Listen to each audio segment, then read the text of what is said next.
Hi, welcome to If I Did It, a show where we analyze and solve pure kerfuffles from MMA. Word me on.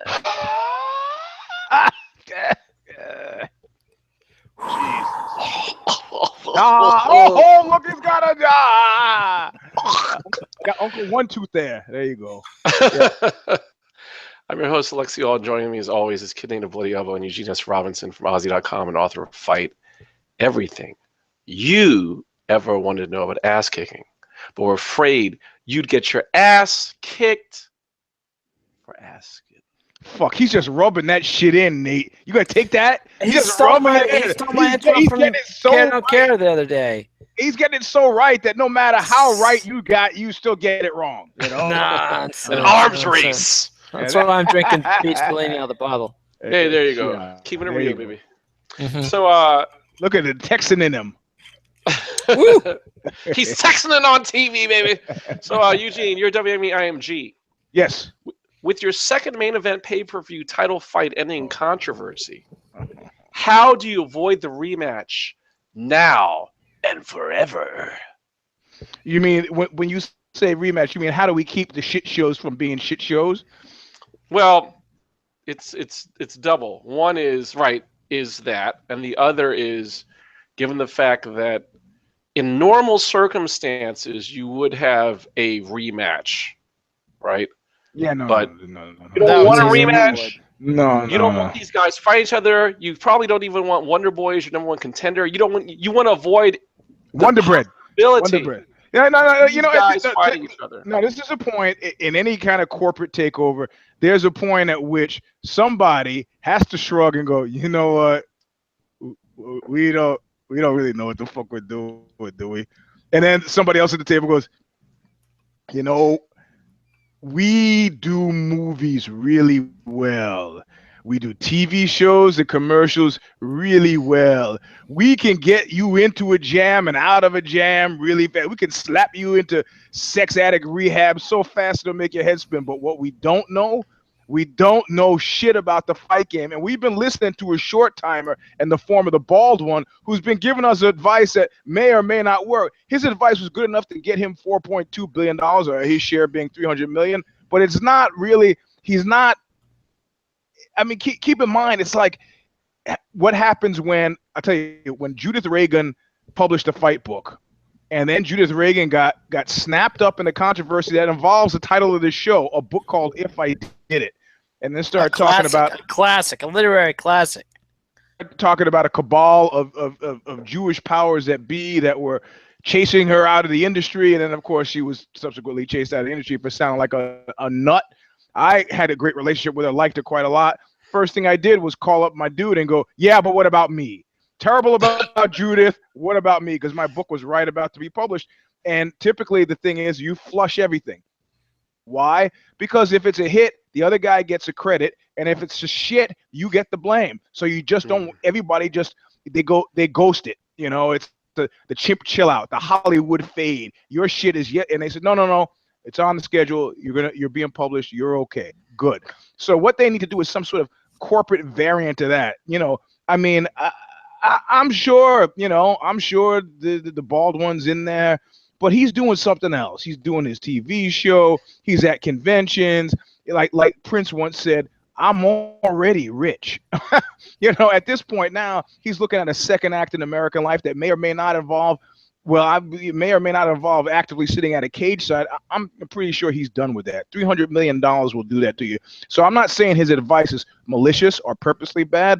I'm just saying he's paying attention to other things. He paid attention as long as any one individual could pay attention. And, my guys, so much, go ahead. So what you have to do is not tear the Band-Aid off. What we need to do as WME is not tear the Band-Aid off part way. We need to tear that Band-Aid off. I mean, show change. Oh, Goldie. Oh yeah, that's gonna make a difference. Goldie's doing the smartest thing in the world. We're gonna see him again at Bellator. That is genius. Having the bald one limping around and kind of saying, well, maybe Sean Shelby, also known as Keith, is doing the best he can fucking do. But you need to and you need to revivify both within WME, because I'm sure there are fight fans in there who know. Fucking ask Stanley Tucci. I don't know what to tell you. Ask them, Kevin James, somebody in the industry who knows something about the game, and figure out. Yeah, figure out how to structure these things, because you don't have that much flex time. You don't have that much leeway.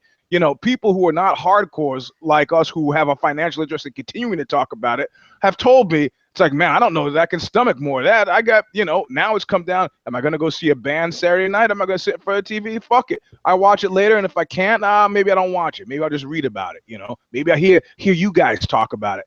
But, you know, we're willing to give you 6 months, because we know we got a GSP. We know we got the return of Conor McGee. We know we got a Johnny Boney Joni returning. We know we got some juicy things that they can't really fuck up. And we're looking at these as bridge fights to get there. But if they're not thinking about this as the most crucial, serious thing ever, $4.2 billion worth of serious, then they shouldn't be in the business they're fucking in. Because, you know, it's not like, well, who's going to come in and cut their throats? Creative artists. Their arch enemies are UTA, the three big giant agencies. These guys will be, you know, your fighters, it's just a way to make a living. If I could pull Anderson Silva and say, hey, man, we're going to put you in a movie with The Rock. We're going to put you in a movie with this. I don't know, your walkaway pay will be $5-6 million. Hey, he goes, Hall of Fame. Thanks, you guys. Fought my last fight. I'm Dunsky. You know, these are real business fucking threats. If you think the guys at Creative Artists are happy to see, you know, see us do what we do, you're wrong.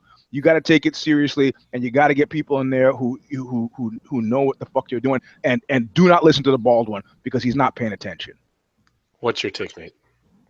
Well, the Stanley Tucci and random celebrities, Kevin James. Solicit input from random celebrities.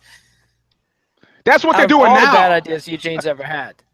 Out of all the bad ideas, that's what they're doing now. Except they're after Cindy Crawford and not Stanley Tucci, who's at least they at would the be better off hiring Eugene to book the fights than just asking random fight fans there hanging around the offices. Stanley Tucci. What do you think they're doing now? And where are you going to get these guys from? You know, Bellator just made a big hire. You know where that hire came from?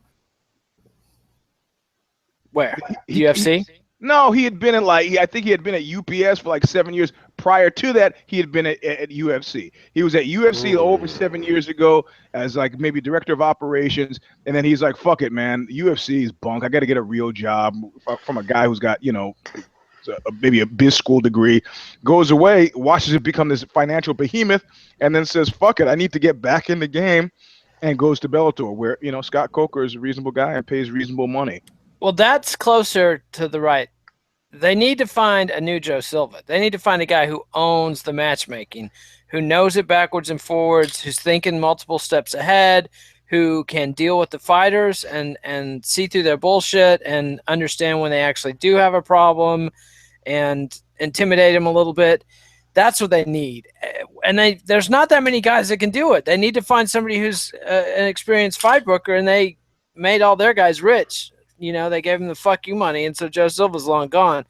But there's some people hanging around that have booked fights before, and find one of those guys. They've got to do it, though, because some of the shit they're talking about, now they're talking about having a 3-title fight pay-per-view coming up, and it's like that is the very first thing Zuffa learned was do not put 3 title fights on one fucking card, because it can turn into 3 times 5.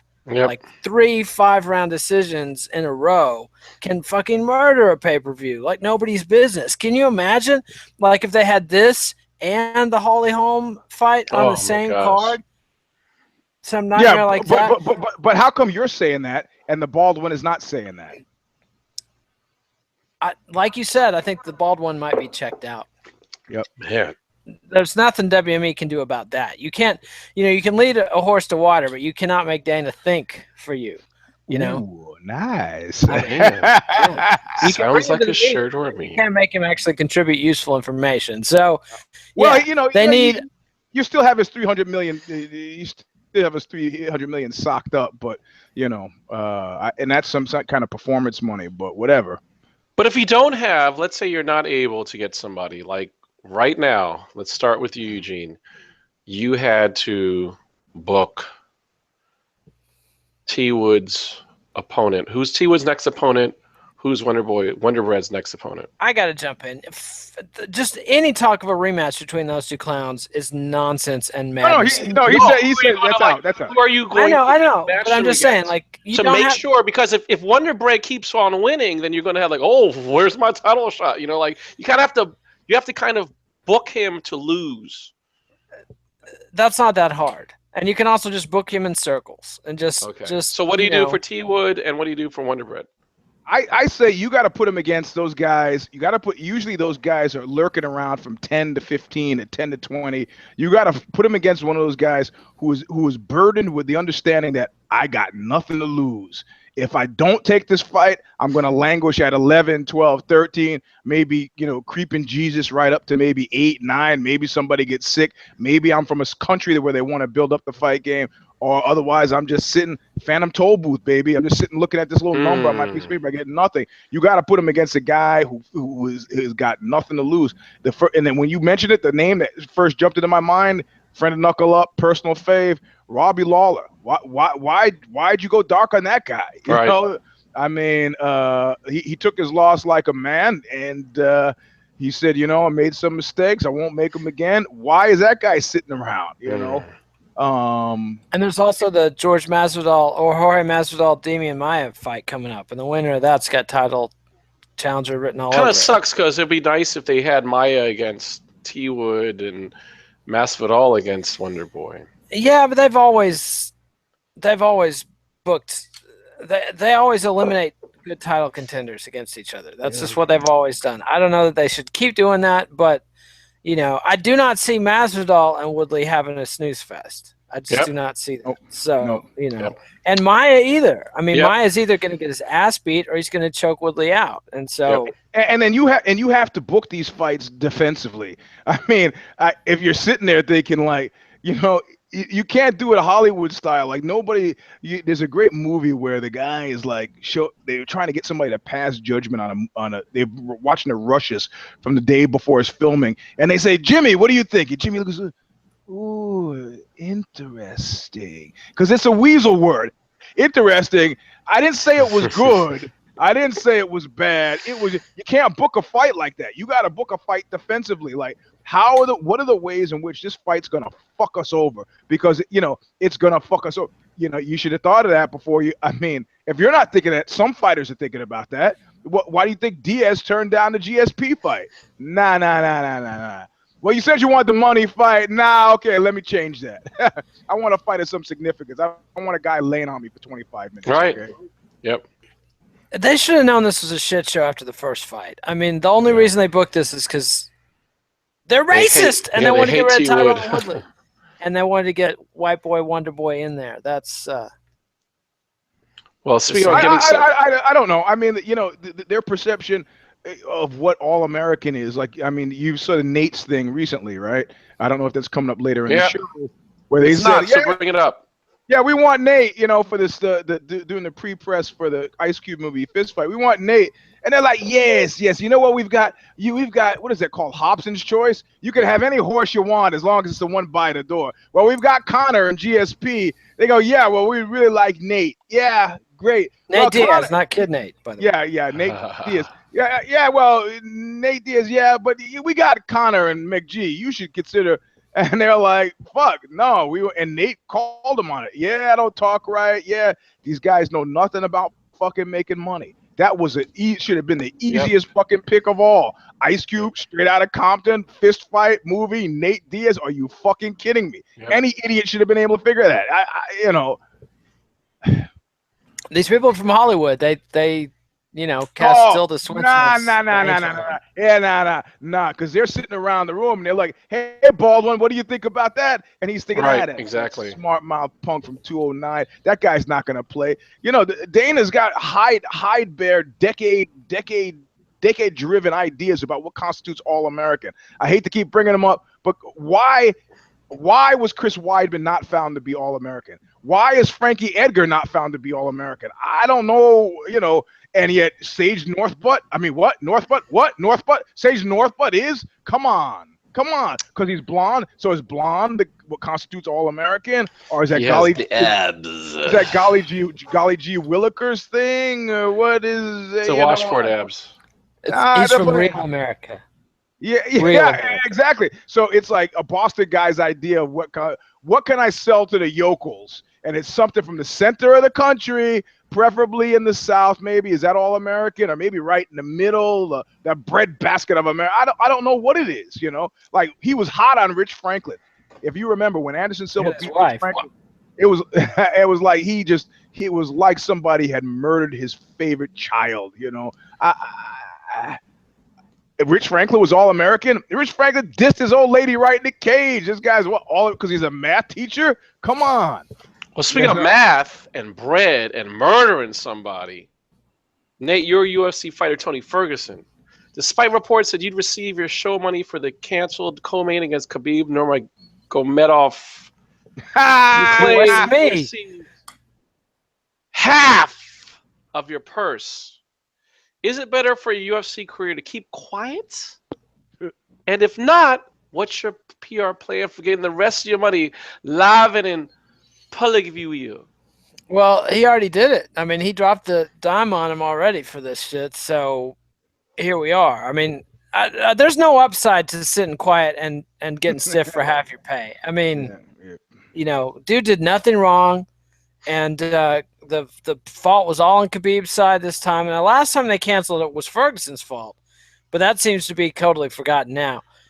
But this is bullshit. The UFC never used to do this. I mean, even Lorenzo Fertitta, king grifter of all time, would never do this to fighters. Like, this is just some corporate bullshit. Because he comes from a world where you know, people don't think it's funny when you're playing with the money. You pay me what you, or my one-time favorite line, you pay me what you owe me, or I'll pay you what you owe me. Fuck around with the money. Yep. Do you think the Michael Johnson thing had something to do with that too? They're punishing him for not accepting that fight? It could be. It could easily be. I mean, but they need to clarify that, or it doesn't have any effect, and he's not publicly saying that, so do we know that he knows that? Like, I mean, if you're going to punish somebody for something, he knows. He's not obligated to the money in the first place, so it's like, fuck it. Yeah, I don't know. So, Eugene, your Housing and Urban Development Secretary, Dr. He didn't answer the Tony Ferguson question. What? Man. He kind of did. No, I didn't. No. Come on, Woody, you're falling apart. I'm the one that's drunk, and you're. Come on, Lexi, you're Never met him off and kind of put you, set you on the wrong path. No, I think that's prison shit. That's prison shit. If Tony Ferguson doesn't say anything about that money, you know what happens to Tony Ferguson that night? Bad things in his jail cell. You gotta, just as a point of pride, man. I don't know if you've ever sued anybody for what the hell do they call it? I don't know, trademark infringement, or sued anybody, But the thing that stuck in my mind is that you gotta vigorously defend your copyright. It's like, I'm not beating you up. Yes, for trademark. Yeah, trademark. I'm not beating you up because I want to. I'm beating you up because I have to. It's like, I'm not taking this money from you because I really want to. I got to, because otherwise, Ugly Tony got a reputation to uphold. You're coming into my cell the night before, and how about this? How about I just ask you if it's an oversight? How about that? Because I mean, I could understand confusing 5 and a 4 and a 2 and a 3, but 10%, I could maybe it's a tax issue. 50% you gotta know I gotta say something. And if he said something, it had to be because he wasn't getting any reply the right way. Like, hey, could Tony's a little short. Could you? Oh yeah, well, we'll look into it. Nothing. Hey, Tony's a little short. Could you look? Hey, he's a manager. Talk to him. Tony, after the third or fourth time, you're gonna, okay, all right. You're making a huge assumption there, assuming that a fighter is taking care of business in a professional manner. I mean, yeah, you got that right. Yeah, I mean, yeah. Well, speaking of assumptions, Eugene, your Housing and Urban Development Secretary, Dr. Ben Carson, while speaking to your workers about Valor, yes. While speaking to your workers about America being a, quote, land of dreams and opportunity, end quote, you lectured, quote, There are other immigrants who came here in the bottom of slave ships, worked even longer, even harder for less. But they too had a dream that one day their sons, daughters, grandsons, granddaughters, great-grandsons, great-granddaughters might pursue prosperity and happiness in this land, end quote. After it exploded over your misapplication of the word immigrant, you doubled down. So are your critics. Now that it's your turn at the table, is it time to hold them, fold them, walk away, or run from this kerfuffle? Look, you know what? I can tell you all the things that the three previous secretaries of housing and urban development said. Let's see. Where's my book of the things that they've said? I don't have a book of the things they said because I can't remember, and nobody can either. You know, the fact of the matter that is that you got to know, if you shut your mouth for 72 hours, people will just not know that you're there. You know, nobody. I can't even name who Obama's head of HUD was. I can't even name. I knew Ron Brown. I knew Donna Shalala. She was Health and Human Services, dude. No. I'm just naming the people. Like, are you naming cabinet secretary? Okay. Yeah. Because Ron Brown was Treasury. I know Robert Rubin. And then things get kind of. My friend Michael C. Duran, Undersecretary of Defense under George W. And that's about it. And Brownie, who did a heck of a job. Right. And I don't remember Brownie except as a different, not Ron Brown. So he needs to shut the fuck up. Go back to like figuring out whether, you know, how to work his phone and his stapler or whatever he fucking does with his day, and let this pass, because there was no Negro Club Med at the bottom of a slave ship. You know, shuffleboard at 2, and after that we're gonna drown a few of you thin ones. I mean, what the fuck, man? You're not gonna. I think they knew where they were going. Like, just think about this, right? Because it's prisoners of war, right, who were sold by Africans who beat them.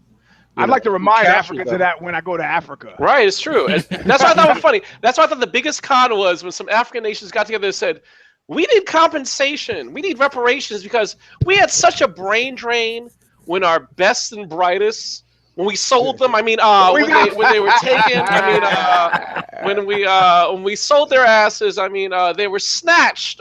When we met them at the port, when we left them European and got our money and goods, I mean, we didn't realize. I mean, they were attracted by you have no clue where you're going. I mean, you're going on a ship and being loaded up. It's not like, hey, guess what? You're going to a wonderful land of opportunity, and one day, your children, or children's children, children. You know, I've often thought that we should have, that every single vacation should be run like that way, that the way that vacation was run, you know. And I didn't start thinking that until I saw, and this is going to be unpopular, but you know, when they killed Leon Klinghoffer, that was terrible when they dumped him over the side in his wheelchair.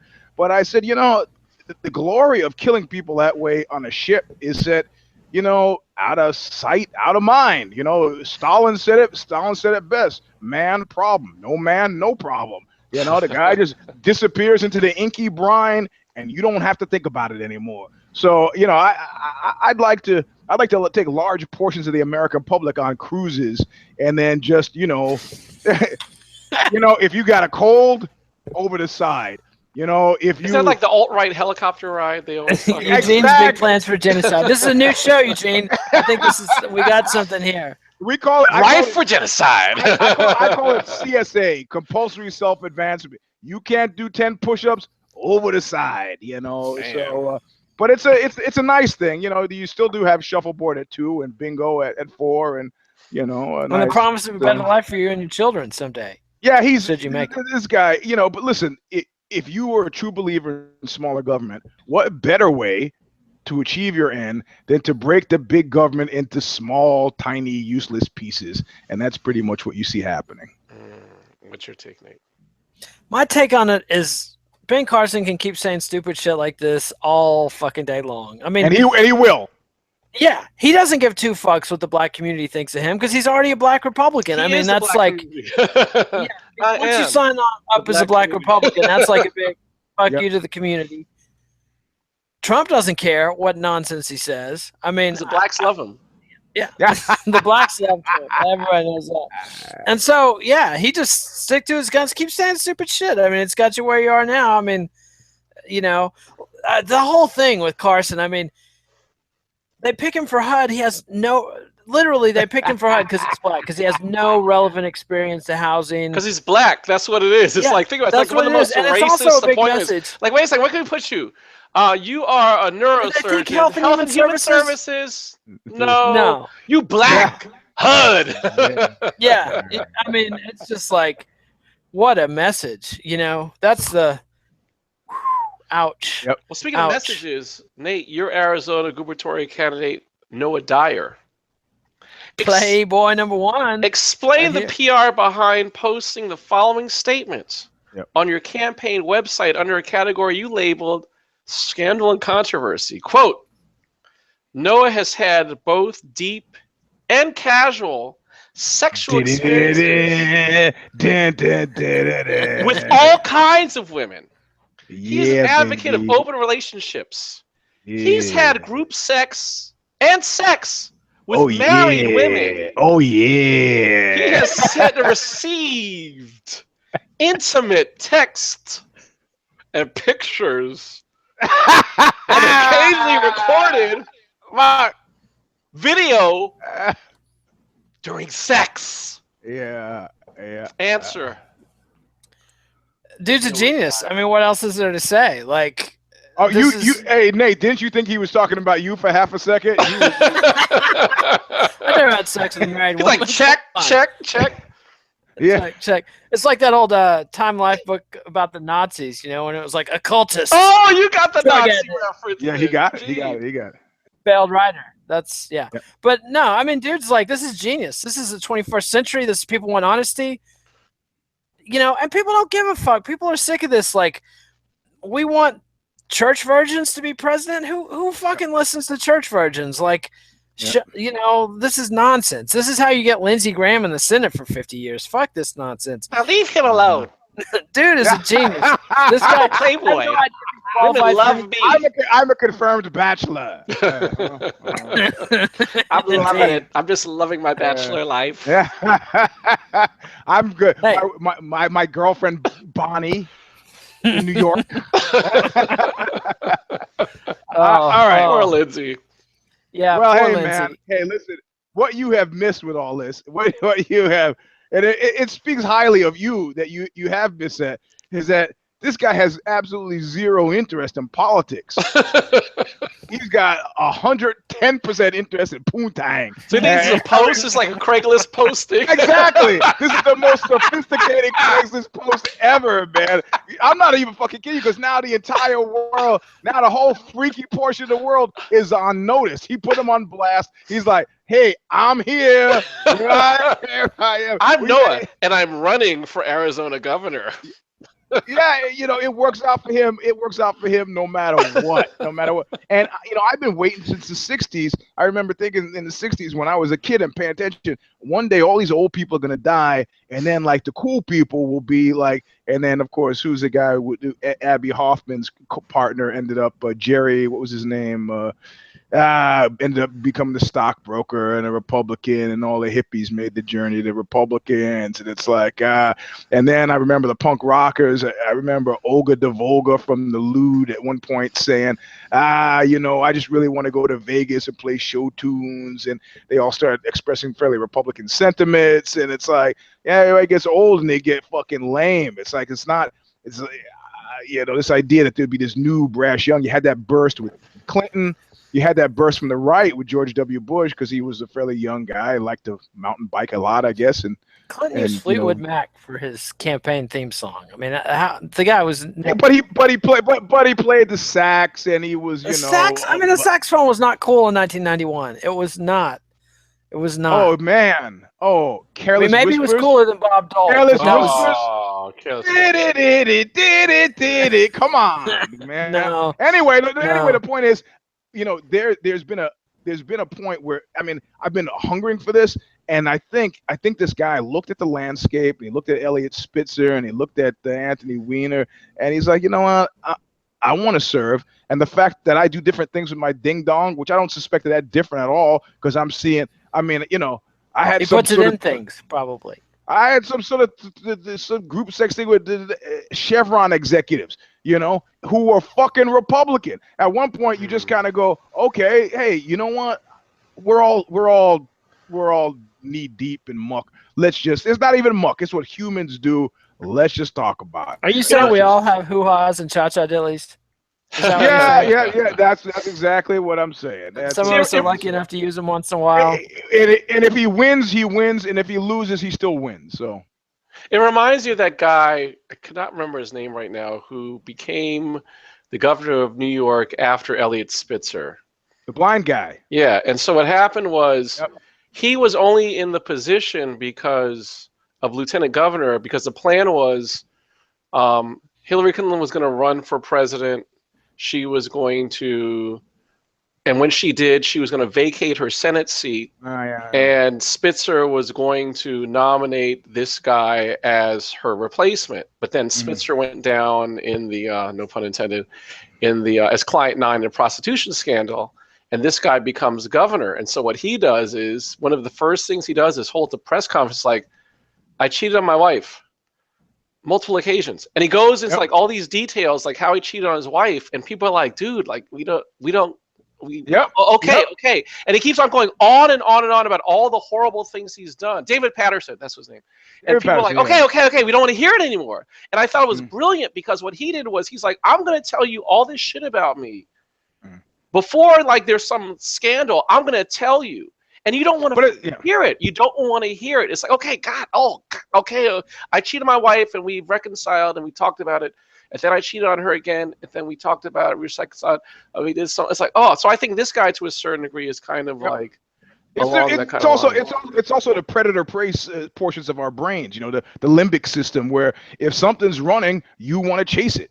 You know, I mean, I remember being out one night. I was out one night. And I was dancing around with a buddy, and we had road flares.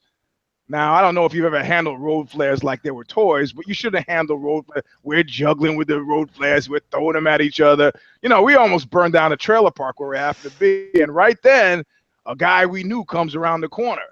And I said, "Look, there's Dwayne." And he's like, "Yeah, there's Dwayne." And we got the what are those things? Road flares. And then he looked like he was gonna run, and you know, I wasn't in my right mind. I was thinking, if he runs, I gotta chase him. And he wisely just looked and just walked the other way. I go, that was. Keep in mind, this guy was my roommate, and I was doing this in front of the trailer I live, so I don't know how the fuck he got in the trailer, but he avoided being burned to death by road flares that night. If you give it all up, it's in my thing, like, if you get busted for something, when is that one person going to stand up and go, "So you got me, so what?" And I've been waiting for that forever. And if Noah Dwyer is as close as I can get, I'm going to take it. All right, so we are taking it. Eugene, your Apple. WikiLeaks published thousands of alleged CIA documents last Tuesday, which exposes the tools to hack your products and spy on Americans. What PR moves do you need to take to make your users safe from spying? You can't. This is a non-issue, man. Look, when I was at no, listen, Nate. When I was at Apple back in, we must protect the stock. So we must protect the stock. No, not that. When I was at Apple back in 2000, some guy came in my office and he was like, "Hey, you know something really cool?" I go, "What?" He goes, "You know the camera in the computers, they have their own URL." "What are you talking about?" He goes, "They have your own URL. Watch."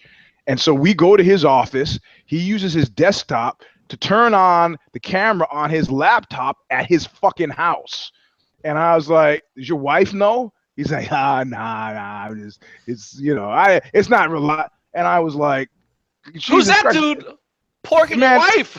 You know, and everybody, there have been multiple stories, so that's why you see people cover the camera. Like if you don't, you know, guys have figured out, yep, Kid Nate's got his little thing, and you know, and if you don't think that there's a guy in Palo Alto who murdered his wife, right? He worked in Fremont, which is across the bridge, and he went home during lunch, fucking beat the fuck out of his wife, smashed her head, and threw her down the basement stairs. I knew this guy from Gold's Gym, owned his own company, and he said, "Hey, I was at work." Well, really? You know, the cops subpoenaed his phone records, and they can figure out the triangulation of the cell towers. And they said, well, you know, according to these records, you were on the west side of the bridge at around 1:30 to 2:30. So did you lend your phone to someone? Dude is fucking sunk. I know. I had an emergency at home, and she slipped. I was always telling her about wearing those high heel shoes in the house, and she slipped down the basement stairs. And they said, you know, can we search your house? Oh, sure. And they come in with luminol, and they find blood all over the fucking kitchen, a trail of blood leading to the. So we found all this blood, sir. I mean, they've been able to watch us for fucking ever. What, you need Julian Assange? What's he gonna tell me next? That I'm a Negro? Thanks, man. Thanks. I was confused about that before, but now it's all good. Nah. I'm Haitian. So I mean, Asian. And I'm not excusing. I'm not. You know, this is not any. You got to know that these things give you exposure. If you want to and even outside of that, you know, they have all these books on how to disappear. You ever been 6,000 miles away from home and turn around and meet somebody you know, and you think, oh, it's a small world, it's magic. You ever meet my sister's at 2 days, 3,000 miles away, met two people who are friends of mine. What do you think? It's magic? The same people do the same things in the same fucking places. The only way you can effectively disappear, you talk to an FBI guy about the witness protection program. Those guys always get caught because they can't break themselves away from their habits. Wherever I go, eventually, I'm going to find myself into a BJJ academy. I'm going to find myself into a gym. You just wait. We are imminently predictable. You know, so like Jeff Gillooly said to the cops when Tanya Harding called the cops on him, "Come on, officer, I got nothing to hide." What do you got to hide, Nate? If anything. There's two topics Eugene's incapable of rational discussion of. Israel and Apple Computer. It never fails. This is a fucking massive fail for Apple Computer. Not just because, yeah, we know this is a spy box. Everybody's got a spy box. But fucking Apple was working with the CIA to keep fucking flaws in their software functioning just so the CIA could spy on people. I mean, this is exactly what Yahoo did. Is that what was happening? Or was that was one of the things that's alleged to have happened. That's exactly why fucking... We're just going to keep this back door open. Yeah, let's just keep the back door open. This is why the CEO of Yahoo isn't getting her bonus, because this is the exact same fuck up she made. What happened to San Bernardino? What happened to San Bernardino when they wouldn't hack the guy's phone? Oh, you know, the noble heroes of Apple. That's the public discussion one, but now the real shit's coming out, and you know, who sounds crazy now? Yeah. All right. So, Nate, you're a Hollywood casting agent. Samuel L. Jackson questioned your decision-making on Hot 97. Quote, "There are a lot of black British actors in these movies. I don't know what the love affair is with all of that. It's all good. Everybody needs to work. But there are a lot of brothers here that need to work," end quote. Explain to us why you don't want to give that work to the brothers here that need it. Well, first of all, that was the worst Samuel Jackson impression ever. Yes, that was just because we don't officially announce segments doesn't mean they die. I see. So am I supposed to answer this in my Samuel L. Jackson? I'm not saying anything. Just like the Apple hack. I see. The door is open. You can choose to answer or not.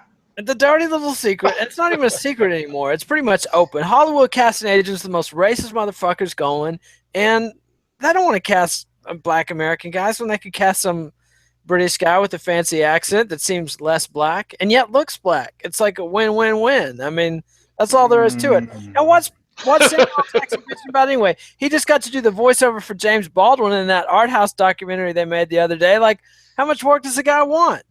That was terrible. That's like the worst casting, right? The Baldwin movie is awesome. No, they never should have gotten Samuel Jackson to play James Baldwin because you understand that he did a very poor job of doing. He didn't sound anything like James Baldwin. He sounded Exactly. like Samuel Just Jackson. like black. Samuel Jackson. Yeah, right. But that was my point. Samuel Jackson's black. That He's was an my American. fucking point. Baldwin, black American. Oh my God, that's the Well, perfect. okay. There are a few things here. I got a personal deal with Samuel Jackson, but I have been gone on record as complaining bitterly about the amount of work, not that black Brits get, but that Brits get. Sorry, that Brits get on in American cinema. There is no cross comparison. You want to talk about immigrants stealing our jobs when everybody on The Wire, on The Wire is fucking British. Everybody on The Walking Dead is fucking British. Do you think that I could move to London right now, get a casting agent, and get any work at all? Now you could That say, sounds well, like a great reality show. yeah. Well, you Eugene find a needs guy, work. it would be called UK. Into the Wild, and the same thing that happened to the guy in Into the Wild would happen to me as I starved to death in fucking Paddington Square, Trafalgar Square. Hey, I mean, a commercial. They don't need anybody to play in America. BJJ at this weight class before. That's right. I mean, so they're just not going to do it. The one instance, I want to Ocean's 11. Where Don Cheadle played a British guy, and they fucking ripped on him so bad because of his accent, which in total wasn't a bad British accent, but it was a kind of a protectionism. They just wouldn't have it. So in this instance, the message to do with black, he should have said British actors, but Samuel Jackson is a fucking nut. I know this from when I interviewed him back in 2001, and I saved him. I saved him then, where he was like, going on about, and he's gone on about, I'm not here to legitimize the career of some fucking hip hop guy. I'm not going to appear in just a black film with some rap guy to legitimize his fucking career. 50 Cent, right? Like, he told he got into the whole Spike Lee, Quentin Tarantino thing. Spike, you need to shut the fuck up or direct better movies. I mean, I like the fact that he's going out like I'm already rich. I'm gonna say what the fuck I want. I can never do another movie again, and I'm set. Fuck you. I kind of like that, but the stuff he said to me, I had to make a decision. Whether I was gonna let it ruin my magazine or not, stinking up the joint the way it did. And the issue was, he was like, "What is that movie with I can't even remember the name of the movie with Jackie Chan and Chris Tucker. What is it? Rush Hour. Rush Hour. He goes, when I tell you about Rush Hour, whose movie is that? I go, Chris Tucker. No, he goes, no, in Hollywood, that's a Jackie Chan movie. And I go, okay, Jackie Chan is the star of that movie in Hollywood, but people are not. But people from Detroit, people from Brooklyn, are not buying tickets to see Jackie Chan. But in Hollywood, and he goes, it's because the Jews that control Hollywood. And I was like, man, I'm sitting editing the interview later, and I'm like, I can't have it dirty up my fucking magazine. I can't have it pass without comment. And you did save him. You're just like the people that enabled Mel Gibson. Yeah. Well, it's a men's fashion magazine. It's about being stylish. That I want to put that shit. We were small enough at that time. It's like, you think his agent would have steered more celebrities my way? After I put that shit in, I had to save him, and I did save him. I didn't like. And what did you get for that? Attention. He was a prick to me the whole time. Exactly. Anyway, I thought we were going to come to fisticuffs, and I finally got him. Usually that nuclear bomb question you save till the end. Essentially, I said, how's it feel to be a professional Negro? At some point, somebody called Rob De Niro a professional Italian American, and I said, my friend Andre Brower, who's won Emmys for some TV show, he said he would never do another role that required him to use a archetypical black accent again. What do you make of that? And that froze his shit right up. He was like, well, I don't know why, because he knew what I was saying, but I wasn't saying it, and he had to address it, and that got him off the Jews in the Hollywood thing, and that was a much more interesting meat of the interview. So he is a prick, but in this instance, the number of roles that Brits get, it's not being fucking reciprocated. And keep in mind, my friends who went to Japan and learned Japanese were getting fucking big movie roles because it's like an American who could speak the local language. It's like this guy had no acting chops at all. He was a captain of my wrestling. He's getting Bobby Olagun. So I could go to same thing. If I go to fucking Germany, if you basic command of language, I could go to any country in the world, basic command of language, and I'm sign up with an agency, and I'm going to get work, except for fucking England. But don't you think, though, on a basic level, one, Sam Jackson said that black British actors are cheaper. But the other dynamic is, if you're looking to open up a film, if you have someone that is from the UK, you have a greater opportunity of having a decent opening in that country if you have somebody that's from that place. Nah. You don't think That's so? Brits are not gonna go see this for this kid Daniel. They don't give a fuck about him. You know, they really don't give a fuck about him. Samuel Jackson's probably bigger in Britain than that guy. Yeah. But he didn't audition for that role. It's like him versus, I don't know. But first of all, the kid is a great actor. So there's and they have a system. They take their art exports super seriously. You know, they have a training school from music. I remember this band, Dotson something or other, and they were sharing a hotel with us, and it was weird watching this satellite of handlers. They understand that this is a major export, and they treat it as such. You know, and they don't do it in America. That's why do you think we tour overseas all the time? They understand that that we are making something of value. You know, not an aggregate. You know, not an aggregate, but a small piece of the pie. Generating entertainment, they take it to Royal Academy of Shakespeare, Royal Art Academy, the acting schools. It's serious business. It's serious business there, and they're not fucking around. And they're not having Americans traipse in there with good tans and good teeth and taking the roles. Not gonna have it. Not gonna. Well, let's flip it around for the teachable moment, which is, this is based on a similar kind of vein. Eugene, your Iron Fist actor Finn Jones, who is of the UK persuasion. When British Pakistani actor and MC Riz Ahmed posted his House of Commons speech about the need for representation through diversity, you chimed in a positive way and got smacked down for contributing to a white savior trope and depriving an Asian actor a stereotypical kung fu master role. You deactivated your Twitter account for a day, making a return like Danny Rand. What can we learn from your failed but earnest attempt to be an ally nobody wanted? Yeah. You asking me first or Nate first? Yes, I'm asking you. Man, look, you also have to realize that you live in an aggregate universe, right? And okay, you are sending a message to the people of the world. Tilda Swinton, okay, Doctor Strange, oh, Scarlett Johansson, fucking Ghost in the Machine, oh, this cat could have played, we're going to be need blind, so he's the best guy for the fucking role. Are you kidding me? And it's a bad movie. They took a great comic book, turned it into a fucking mediocre movie. This is a TV show.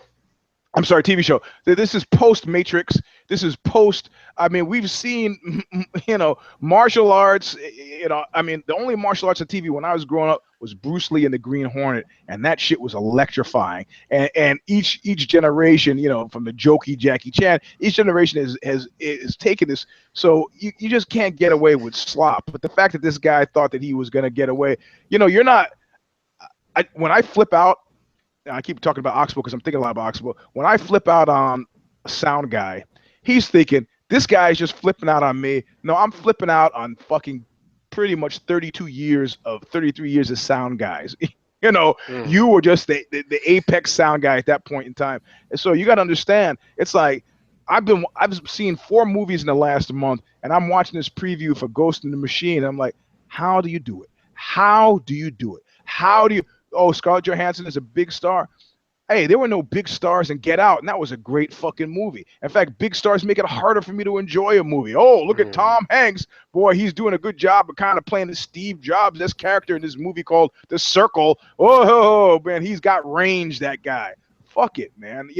Celebrity system is overrated, but people are going to, people are not going to flip out? How about Idris Elba as a Norse god? People flip the fuck out. They flipped the fuck out. But don't you think it's different for Iron Fist again? Because Danny Rand, the writer Roy Thomas back then, he said he wanted, and this is why I think it's problematic about these kind of things, is he said he wanted fish out of water, which is a very standard storytelling technique. And that's why he had a white boy, Danny Rand, in Kunlun, right? So it's not like it's a situation where like Kung Fu and a TV series that Bruce Lee conceived of with an Asian actor, and they were like, oh yeah, we're going to have David Carradine. Like, Danny Never Rand cared was he wasn't always Asian? supposed to be a white boy. So it's like, Yep. you know. Yeah, but if you're gonna make the claim that, well, we're actually really colorblind when he's making these decisions, and you're gonna take a no-bot, yeah, exactly. That's not really, anybody you could have had a half-caste guy.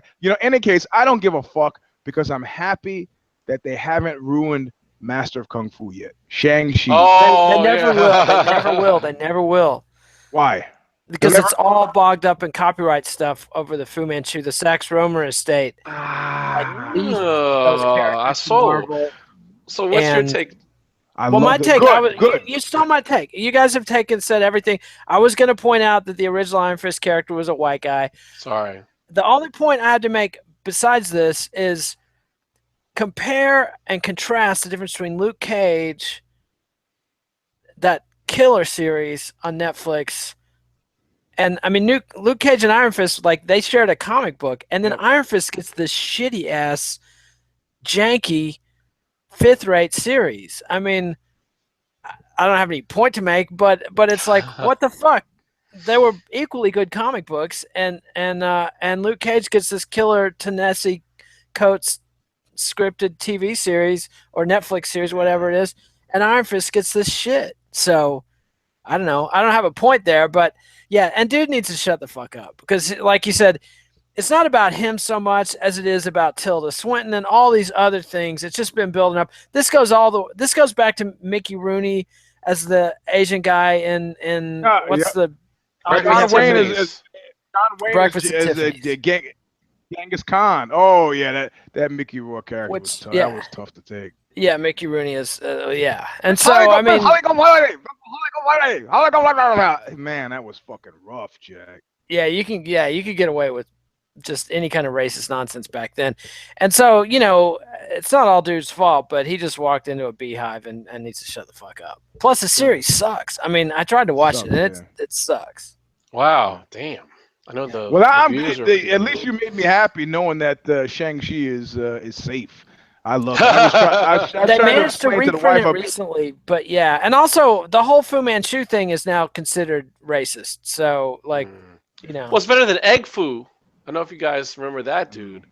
It was a big evil egg in DC Comics that had the Fu Manchu mustache and had a proclivity for torturing white female superheroes. The thing is, if I was a director and could talk to the Sax Romer estate, I would make Shang-Chi. I would make it, and I wouldn't give two fucks about it. It's like, because I would have 90% Asian staff. And well, why not make a variation of it? It says Shang-Chi, like make it. You know what I mean? Like you don't have to necessarily. You have you're saying it doesn't matter that one's just like another. Just call it Zhang Shou. No, what I'm saying is, I don't think that the comic book outside of hardcores like Eugene and myself and you are going to be like, wait a second, this character's name has changed, and I remember it was X, Y. It's like you make a kick-ass TV series. I just want to see it because that's all people want to see. Because I love Brynaki. If you read it, you remember Brynaki, the keen, kid-eyed, murderous assassin that was a cyborgian assassin. With the little, like the kind of big. Brynaki was just fantastic. Look it up. Okay. So it's fantastic. Kid Nate's heel turn. There's a lot to choose from. I mean, I could go off on Obama for propping up Tom Perez in the DNC race. I could talk about, Democrats going crazy with this Russian conspiracy bullshit. But I got one thing on my mind. Saturday night's coming, and fucking daylight savings time. Fuck that shit. Fuck it. It's a plot from Kaiser Wilhelm. It's never saved any energy. It has nothing to do with fucking farmers. It was pushed by the Chamber of Commerce to get more people shopping. That's the whole fucking point of daylight savings time. It has no role in saving energy, and it cost me an hour of sleep. It's very hard for me to get to sleep, and it fucking sucks, and I hate it. That's the heel turn of the week. Fuck daylight savings times. And the bit in the George Bush era when they made it happen a month earlier and a month later, like, that was even worse. What the fuck are they fucking thinking? I got to jog before dawn? I mean, I don't want to wear the goddamn, the yellow safety lights and look like a complete idiot. I mean, fuck. Fuck daylight savings. So hold on. Now I'm filled with this great sense of foreboding because based on your tone and timbre, I'm guessing this is the bad one. One is good, one change is good, Spring and one forward is the bad one. Fall back is awesome because then you get an extra hour of sleep. The kids go to bed an hour earlier. Man, like I love some fall back, but spring forward, that's the one where the alarm clock goes off an hour earlier. Man, thanks a lot, Nate. It's like having jet lag. But that's a worthwhile target of your hatred. Eugene. Oh boy. Well, now that we've got this Lost Battalion watch list, we can stay on top of entries into before they even know it. Because it's like rapture. Like I finally remember that word now. It's like getting raptured. Suddenly you're talking to, I don't know, Vitor Belfort or Rashad Evans, and then you turn around for your drink, and next thing you know, they're gone. They're gone. Both of the and before they start flapping their mouths this week, I was going to put the championship belts in the Lost Battalion, because anybody who seems to have one just disappears. But these guys, I mean, this is the kind of, we're talk about Kodak moments. These are moments for which the Lost Battalion was made. Rashad Evans, according to UFC Fox Sports, he has no plans to retire following loss to Dan Kelly at 209. And the article is full of absolutely, positively risable, howl-worthy statements. And like he was competing with him later on in the week, Vitor Belfort, which I think was today, loads on and says some stuff that beggars belief. So you have to go, you feel like you're one of those guys in this corner when he's talking about, I'm a challenge for, like you're one of those guys in this corner going, the fuck? Are you going to tell him? I don't know, man. I got the payment to make on the car. I can't. You tell them?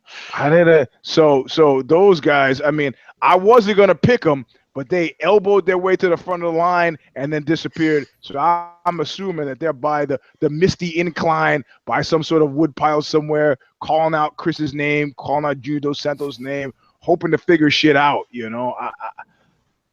man, I really don't know. Sometimes somebody goes to Lost Battalion and it boggles your mind, because the functioning thing about Lost Battalion is just lack of self-awareness. I understand confidence and I understand belief in self and all that stuff, but these guys have gone beyond. They really believed it. It's not like they're kind of trying to give themselves pep talks. They really it's like Aguirre, the wrath of God. I remember that one. Man. And then you end up the same way on a raft on the Amazon with monkeys. Or in the mist. I don't know. One of the two. Monkey mist in the Amazon on a raft. Damn. Because, if you're in the mist, you can't see. So your ass might fall into the water. Have you ever been in mist that was so thick that you couldn't actually see? I actually was in a mist that I held my hand like this and I could not see my fucking hand. That shit's like The Fog, man. That movie, The Fog. Yep. Remember that? Yep. Great. John Carpenter. Great movie. Oh. The moral of that story, Eugene, is don't do any more tours of Scotland. No. It wasn't so much a tours. It was that there was a little note in our contract rider. Apparently, I had a fit of peckishness and I decided to say smoke and lots of it. Right, and I forgot that it was in the contract. And anybody, light guys have a separate personality, sound guys have a certain personality. It's the guy running that smoke machine. They're all fucking crazy. They're crazy pyros, and they're like, when they see that shit in your contract, they're like, yes, this is it, my moment. And they just, you'll break your leg in a second. But I love it because it's like you're either in Sunno or you're in Apocalypse Now, man, because you're there, can't see your hands. It's go time, baby. You're disembodied. I could be dead. Who knows? Man, the mists. Thanks for joining us. Follow us on Twitter, EUGENE'S, Robinson, the Kid Nate, Alexi Old. Please give us a thumbs up, Eugene. Leave comments on YouTube. Hey, the guys that are watching on YouTube, do us a solid and Thumb us up. Yes, you give it to Subscribe him. to MMA Nation on YouTube and MMA Nation on iTunes. Visit Bloody Elbow, read Eugene'sAzi.com. Be sure to check out all three of us. The three of us on Amazon.com. Actually, I got the Sex with Eugene video for another hour. It's on at Ozzy.com right now. Rush to it. And if you watch this late, it's about paranoia and penis. But then the first thing to lead out is a video with clips from the show. Man, paranoia, penis, and clips. Man, we'll be back next week with another installment If I Did It, and we don't know what we're going to be talking about yet because the PR mistakes have yet to be made. And Kirk S.